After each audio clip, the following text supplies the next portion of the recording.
સુરેન્દ્રનગરના કોંઢમાં જે ઘટના બની હતી હવે મોરબીના જે ધારાસભ્ય છે કાંતિ અમૃતિયા એમના ગામ જેતપરમાંથી સામે આવી રહી છે।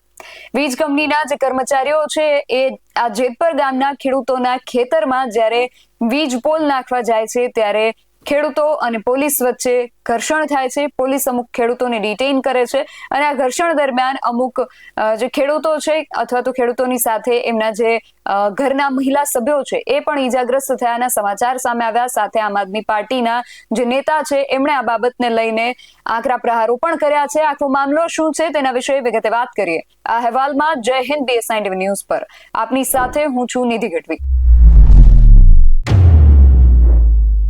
સુરેન્દ્રનગરના કોંઢમાં ખેડૂતો અને પોલીસ વચ્ચે વીજ લાઇનના મુદ્દે જે પ્રકારે ઘર્ષણ થયું ત્યારબાદ ગુજરાતની અંદર ઘણી બધી જગ્યાએથી આ પ્રકારના સમાચારો સામે આવ્યા જ્યાં વીજ કંપનીના કર્મચારીઓ અને પોલીસ અને ખેડૂતોની વચ્ચે ઘર્ષણ થયું હોય અથવા બોલાચાલી થઈ હોય આ પ્રકારના દ્રશ્યો સર્જાયા હતા। હવે મોરબીથી સમાચાર સામે આવી રહ્યા છે। મોરબીના જે ધારાસભ્ય છે કાંતિ અમૃતિયા એમના ગામ જેતપરના જે ખેડૂતો છે એમને વીજ પોલના મુદ્દે પોલીસ સાથે ઘર્ષણ થયું હતું। પોલીસ દ્વારા અમુક જે ખેડૂતો છે એમને ડિટેઇન કરવામાં આવ્યા હતા। મોરબીથી પોલીસ અને ખેડૂત વચ્ચેના ઘર્ષણના જે દ્રશ્યો સામે આવ્યા છે તેના પર પણ એક નજર કરીએ ને એની સાથે જે ઈજાગ્રસ્ત ખેડૂતો છે એ સિવાય આ ગામના જે ખેડૂતો છે એમણે શું કહ્યું એ પણ સાંભળીએ।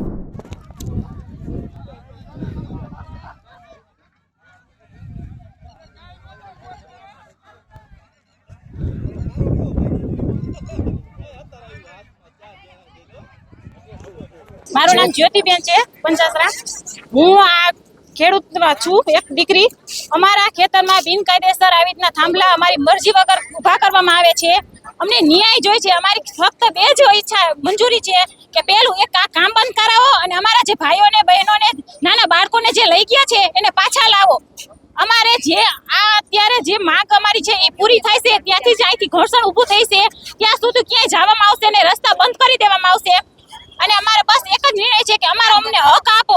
જે અત્યારે જે ભાવ હાલે એ ભાવ અમને મંજૂર કરો, બાકી કોઈ સત્તાના ભાવ નહીં। અને અમને પરાણે અહીંથી લઈ જઈએ ઘસડીને ઘોર મારવામાં આવે છે। બે જણાને હજી હાલમાં હોસ્પિટલમાં દાખલ છે, એકને તો હજી હોશ પણ નથી। એટલે અમને નિર્ણય દો, અમને ન્યાય કરો।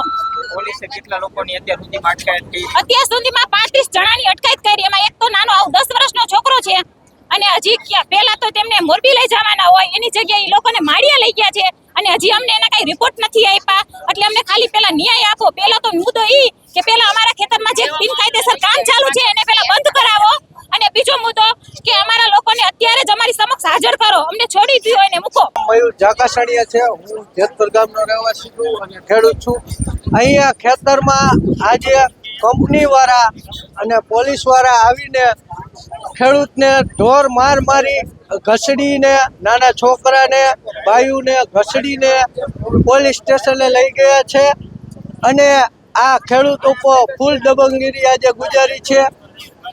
આ દબંગગીરી પોલીસની રોકવામાં આવે અને અમને ન્યાય આપવામાં આવે। આજ પછી પોલીસ વાળા અમારા ઉપર આવો અત્યાચાર નહીં આવે કરે એવી બાંયધરી દેવામાં આવે અને અમારા ખેડૂતોની માગણીઓ સ્વીકારવામાં આવે।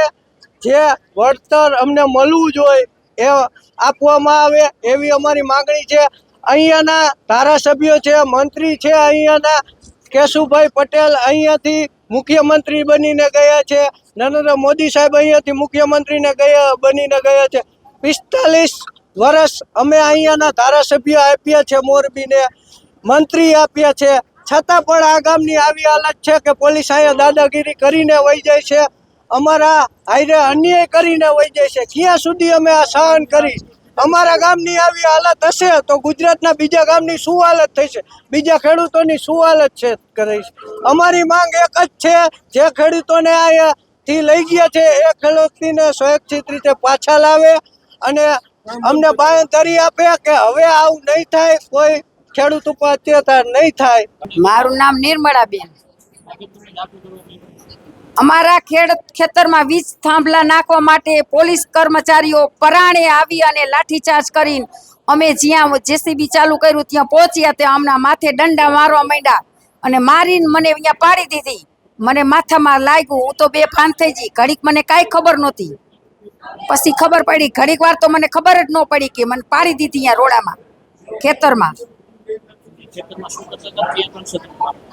અમે અહીંયા અમારા હક માટે ખાડો ગારવા માંડ્યા પૂછ્યા વગર. તે અમારા હક માટે અમે લડવા બધી લેડીઝ પોલીસ ગયા હતા, બધી લેડીઝ સ્ત્રીઓ અમારા ગામની. ખેડૂતો સાથે જ્યારે આ પ્રકારે વર્તન થયું ત્યારે આમ આદમી પાર્ટીના જે મોરબીના સ્થાનિક નેતા છે પંકજ રાણસરિયા એ પણ હોસ્પિટલ પહોંચ્યા હતા અને ખેડૂતોની મુલાકાત લેવા પહોંચ્યા હતા. ત્યાં જઈને એમણે સરકાર પર શું આકરા પ્રહારો કર્યા છે, સાંભળીએ પંકજ રાણસરિયાને.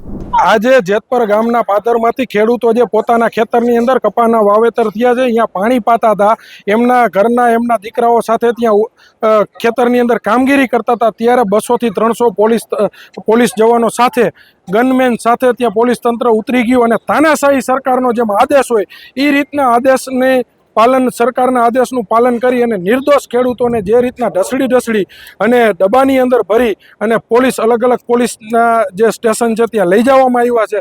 તો અત્યારે જેતપર ગામના ખેડૂતોની અને અમારા સર્વેની એક જ માગણી છે કે આ ખેડૂત નાનો છે. અત્યારે જે આ થાંભલા ખોડવામાં જે આવે છે ને, ખેડૂતનું ખેતર નથી, એ એક ખેડૂતનું કાળજું છે. કારણ કે બાપ દાદાની જમીનની અંદર કાળી મજૂરી કરીને અન્ન પેદા કરનારો આ અન્નદાતા છે અને એને એના અલગ અલગ વિસ્તારની અંદર, ભારત દેશ તો દૂરની વાત છે, ભારત દેશ સિવાય ને અન્ય દેશોની અંદર અન્નદાતા પોતાનું જણસ કરેલું અન્ન પહોંચાડે છે. આ અન્નદાતા ઉપર જે જુલમ ગુજારેલો છે એને જે પોલીસ પૂરી અને જે અલગ અલગ પોલીસ સ્ટેશનની અંદર લઈ ગયા છે, આ ખેડૂત નાનો હશે પણ આ ખેડૂત એક સોમાનવાળો છે. આ ખેડૂતને પાછા સોમાન દઈ અને એમના પાથરની અંદર ફરી પાછા પહેલાં તો ઉતારી દઈએ, આજ અમારી અને જેતપર ગામના ખેડૂતોની માગણી છે. અને ત્યારબાદ એમને જ્યારે ગામની અંદર સોમાનભેર પાછો મૂકવામાં આવે, ત્યારબાદ તમામ જેતપર ગામના ખેડૂતો, આસપાસના તમામ ગામના ખેડૂતોને સાથે રાખી અને જે ખેડૂતોની માગણી છે કે ખેડૂતોની બજાર કિંમત પ્રમાણે એને વળતર આપવામાં આવે. એટલે ખેડૂતોની બજાર કિંમત 10 લાખનો વીઘો હોય, 15 લાખનો વીઘો હોય કે 20 લાખનો વીઘો હોય, આ વીઘા પ્રમાણે ખેડૂતોને બજાર કિંમત પ્રમાણે એનું વળતર મળે.